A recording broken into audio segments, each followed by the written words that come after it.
Hello everyone, welcome to my YouTube channel Atul Edu. तो video को start करें उससे पहले मैं आपको बता दूं कि हमारे चैनल पे आपको एजुकेशन और फैक्ट से रिलेटेड सारे वीडियो मिलते रहेंगे। तो इसको सब्सक्राइब करें और दोस्तों के साथ शेयर करें। तो चलिए वीडियो को स्टार्ट करते हैं।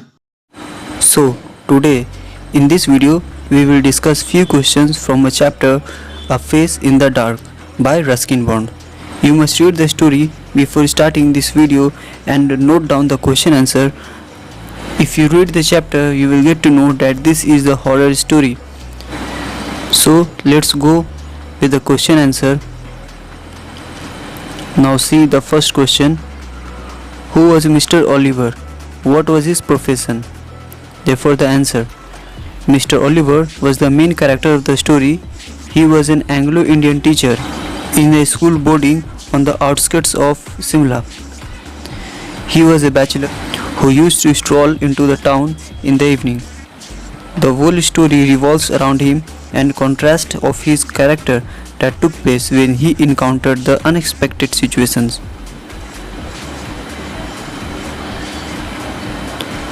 Now see the next question. What route did he take while returning? Why did he take it? Therefore answer. While returning to school in the night after spending time in Simla Bazaar, Mr. Oliver used to take a shortcut through pine forest.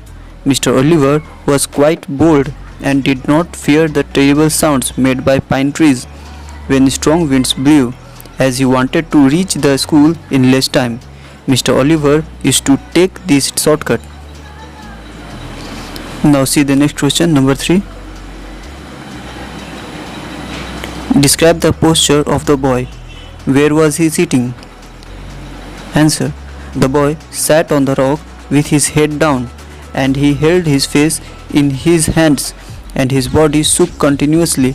It seemed an indication that the boy was either in some pain or freezing with cold. Now see the next question. Question number 4.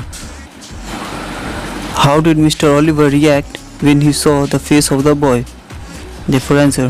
While passing through the pine forest, Mr. Oliver saw a boy sitting alone on a rock. Initially he was angry, but when he saw the boy crying continuously, he went near him and asked him to look up.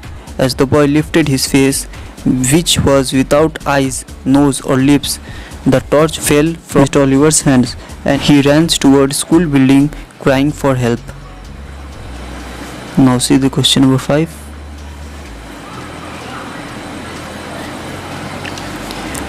Where did Mr. Oliver work? Why did Life magazine describe this place as the Eton of the East? Therefore, the answer. Mr. Oliver worked as a teacher in a public school located 3 miles from Simla. Life magazine described this school as Eton of the East because the school was conducted on the lines of English public schools. The boys, most of whom were from well-to-do Indian families, wore blazers, caps and ties. Another characteristic of English public school such as Eton.